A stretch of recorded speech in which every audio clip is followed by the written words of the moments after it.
उनकी शादी एक सिंपल सी मुस्लिम फैमिली में हुई थी। निकाह के दिन सबने दुआ दी थी, अल्लाह तुम दोनों के दरमियान मोहब्बत और बरकत रखे।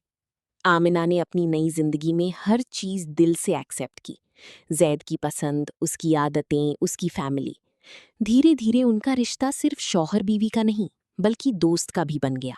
जैद कहते, आमिना तुम सिर्फ मेरी बीवी नहीं, मेरी अमानत हो।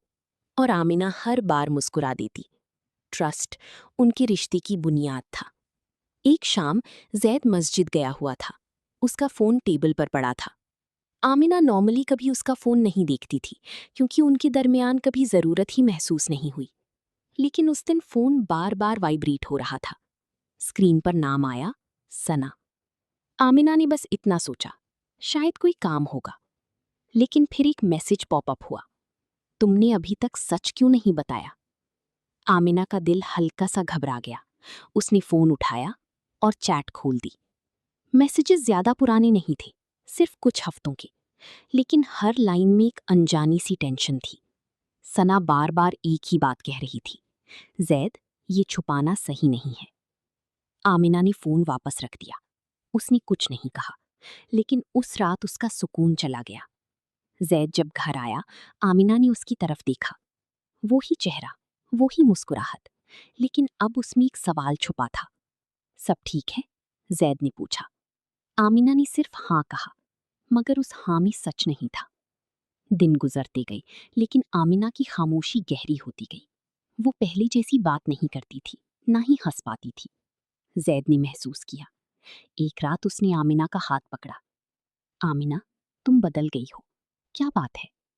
आमिना की आंखों में आंसू आ गए। उसने धीरे से पूछा, जैद, सना कौन है?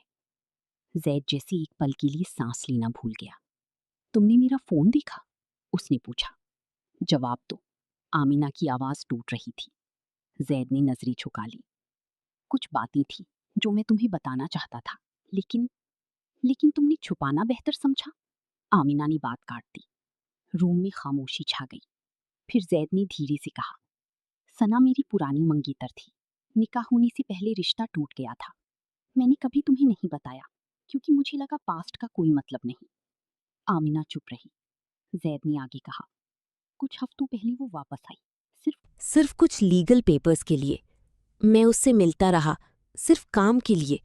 लेकिन मैं तुम्हें बताने से डर गया। आमिना के आंसू रुक नहीं रहे थे। जैद, प्रॉब्लम सना नहीं है।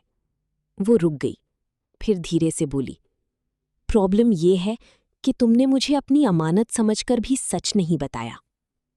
उस रात दोनों एक ही कमरे में थे, लेकिन उनके दरमियान एक दीवार खड़ी ही चुकी थी। ट्रस्ट टूट गया था और उसकी आवाज सिर्फ आमिना के दिल ने सुनी।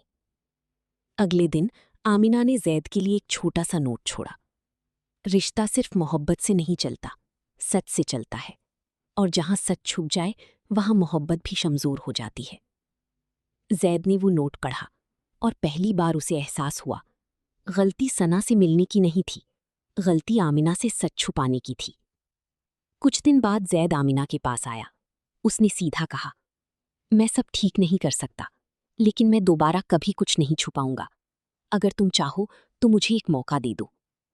आमिना ने उसकी तरफ देखा।